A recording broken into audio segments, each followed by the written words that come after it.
Olá, a paz do Senhor. Bem-vindos novamente ao canal da nossa igreja, Comunidade Evangélica. Eu sou Elô e hoje eu vim compartilhar uma mensagem com vocês. Hoje eu vim conversar com vocês um pouquinho sobre tomada de decisões. E para isso eu gostaria de usar a vida do profeta Elias. Então o profeta Elias era um profeta do reino de Israel. Nessa altura da história de Israel, Israel já foi dividida em reino do norte e reino do sul. O Elias era um profeta do reino do norte e lá, assim como posteriormente no reino do sul também, o povo começou a se corromper.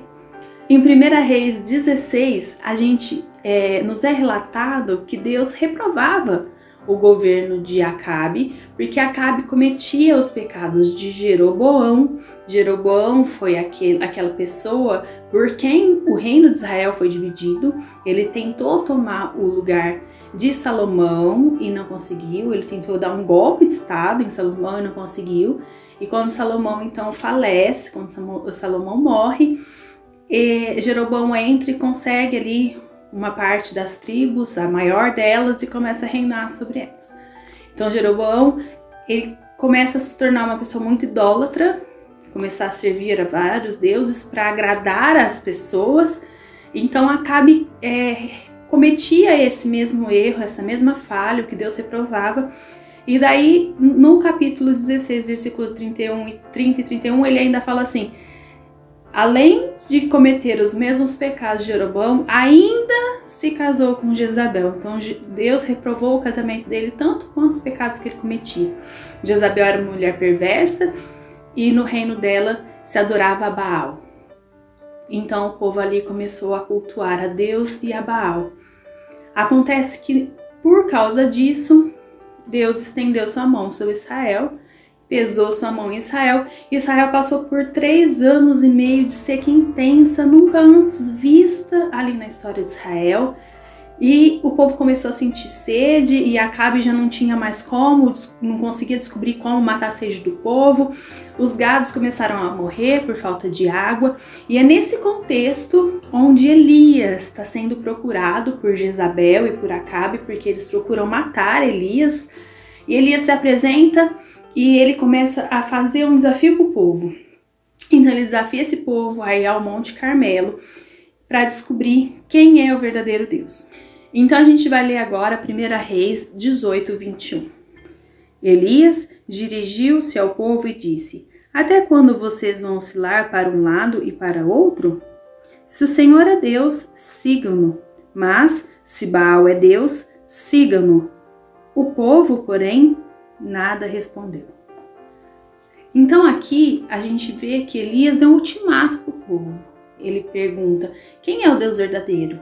É aquele Deus que livrou vocês do cativeiro do Egito, o Deus que veio no deserto operando milagres.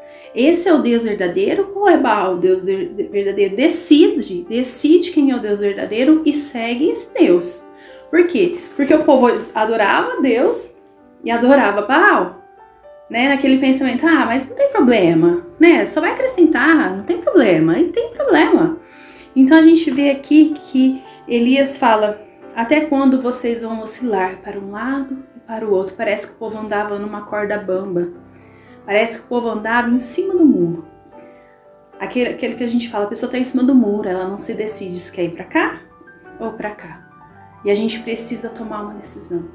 A gente precisa decidir se a gente vai andar de um lado ou do outro do muro. De cima do muro, o nosso andar é desequilibrado.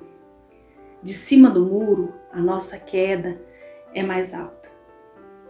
A gente precisa ter postura. A gente precisa aprender a tomar decisões. A gente precisa ter atitudes cristãs. Atitudes de pessoas que servem a Cristo. Atitude de pessoas que servem ao Deus vivo. A gente não pode tomar decisões em cima do muro. Está na hora de descer do muro. Está na hora de confiar nas promessas de Deus. Confiar naquilo que Deus tem prometido para as nossas vidas. A gente não pode continuar com esse andar torto e desequilibrado. Vamos ler a partir do versículo 22 agora. Disse então Elias: eu sou o único que restou dos profetas do Senhor, mas Baal tem 450 profetas. Tragam 2 novilhos, escolham eles um, cortem-no em pedaços e ponham sobre a lenha, mas não acendam o fogo. Eu prepararei o outro novilho e colocarei sobre a lenha, e também não acenderei fogo nela. Então vocês invocarão o nome dos seus deuses, e eu invocarei o nome do Senhor.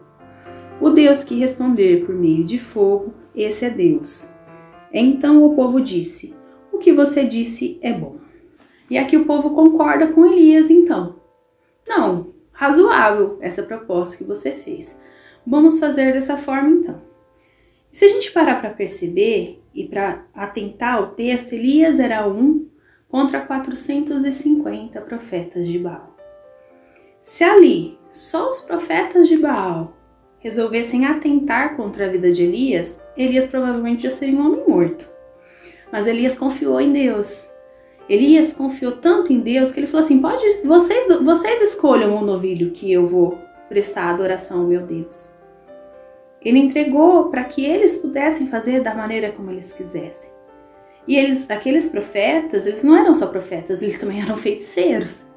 E a ver o que aconteceu com Moisés no Egito, a gente sabe que os feiticeiros, eles também conseguiam fazer manobras, eles também tinham como fazer feitiços e fazer com que o fogo pegasse. Mas Elias sabia que Deus não ia permitir que aquele fogo se acendesse. Deus não ia permitir que aquele povo, que aquelas pessoas profanas vencessem a Deus naquele momento. Aquilo era uma batalha para mostrar ao povo que o Deus verdadeiro era o Deus que eles deveriam seguir. A gente sabe também que Satanás tenta ser como Deus há muito tempo. Foi assim quando houve a sua queda, e foi assim quando ele fez o homem cair. E a gente comprova isso quando a gente lê a Escritura do Senhor. Acompanhem comigo Isaías 14, versículos 13 e 14. Você que dizia no seu coração: subirei aos céus, erguerei o meu trono acima das estrelas de Deus. Eu me assentarei no monte da Assembleia, no ponto mais elevado do Monte Santo. Subirei mais alto que as mais altas nuvens, serei como o Altíssimo. Então aqui a gente vê que o desejo de Satanás naquele momento era ser como Deus. E ele planta essa mentira no coração da humanidade quando ele faz essa promessa a Eva no capítulo 3 do livro de Gênesis. Versículo 4. Disse a serpente à mulher: certamente não morrerão. Deus sabe que no dia em que dele comerem, seus olhos se abrirão, e vocês, como Deus, serão conhecedores do bem e do mal. Tem uma versão que diz: e vocês serão como Deus, conhecedores do bem e do mal. Então a gente sabe que Satanás há muito tempo tenta plantar esse tipo de mentira no coração do homem, porque esse é o desejo dele. Mas aqui Elias, ele confiou somente em Deus. E ele fez aquilo que lhe parecia certo diante do Senhor. Vamos continuar lendo aqui, no versículo 30 de 1 Reis 18. Então Elias disse a todo o povo: aproximem-se de mim. O povo aproximou-se, e Elias reparou o altar do Senhor, que estava em ruínas. Depois apanhou 12 pedras, uma para cada tribo dos descendentes de Jacó, a quem a palavra do Senhor tinha sido dirigida, dizendo-lhe: seu nome será Israel. Com as pedras, construiu um altar em honra ao nome do Senhor e cavou ao redor do altar uma valeta na qual poderiam ser semeadas 2 medidas de semente. Depois arrumou a lenha, cortou o novilho em pedaços e o pôs sobre a lenha. Então lhes disse: Encham de água 4 jarras grandes e derramem-na sobre o holocausto e sobre a lenha. Façam-no novamente, disse, e eles o fizeram novamente. Façam-no pela 3ª vez, ordenou, e eles o fizeram pela 3ª vez. A água escorria do altar, chegando a encher a valeta. À hora do sacrifício, o profeta Elias colocou-se à frente do altar e orou: Ó Senhor, Deus de Abraão, de Isaque e de Israel, que hoje fique conhecido que Tu és Deus em Israel, e que sou o Teu servo, e que fiz todas essas coisas por Tua ordem.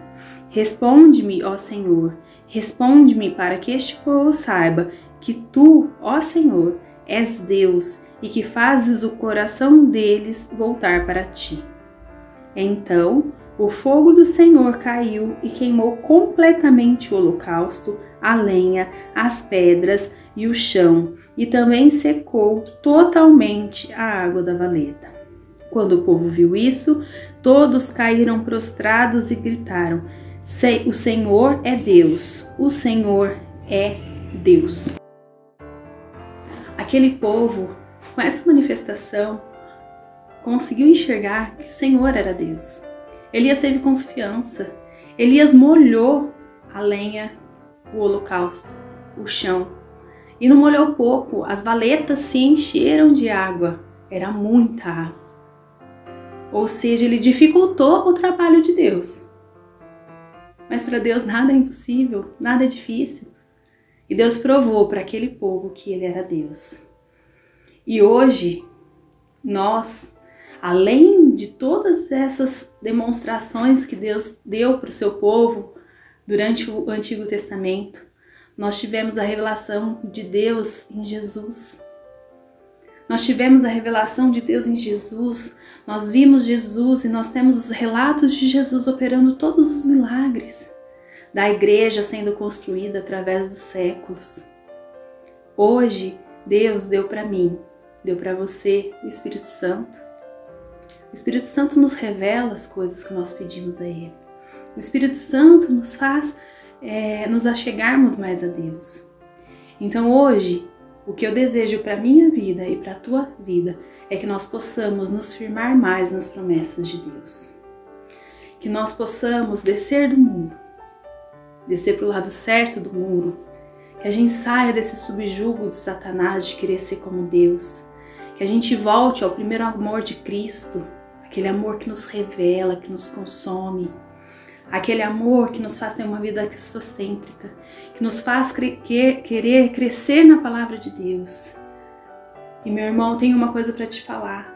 Não existe outra forma de crescer em Deus, de ter uma vida cristocêntrica, de revelar Cristo para as pessoas através das nossas vidas, se não for através da leitura e estudo da palavra.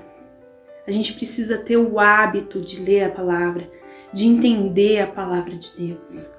A leitura bíblica tem que ser uma coisa diária na nossa vida. E não é ir ali e ler um versículo e ali e ler outro. Não!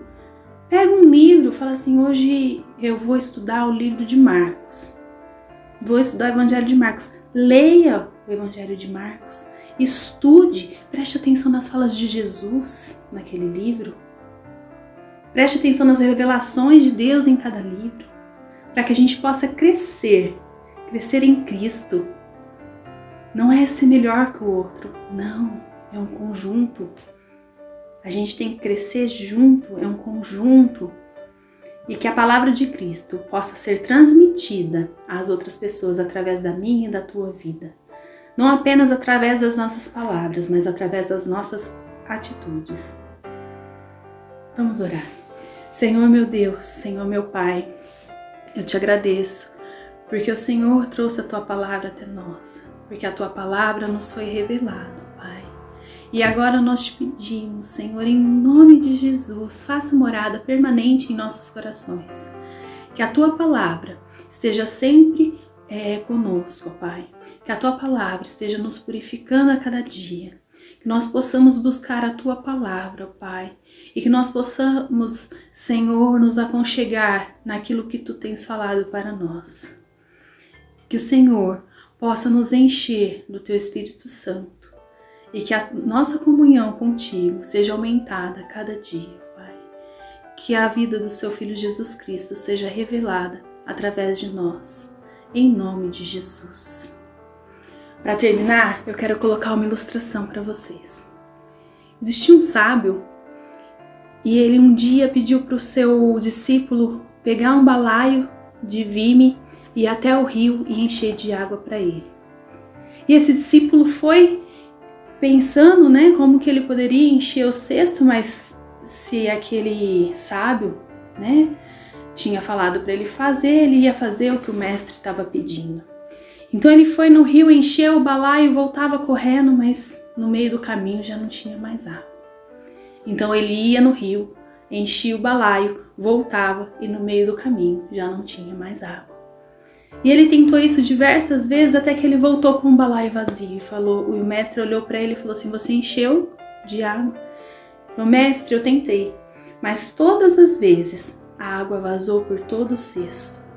E o mestre falou, e como estava o cesto quando você levou? O cesto estava um pouco sujo, olhe para dentro do cesto, como o cesto está agora. E aquele discípulo olhou e o cesto estava limpo. Assim é a palavra de Deus.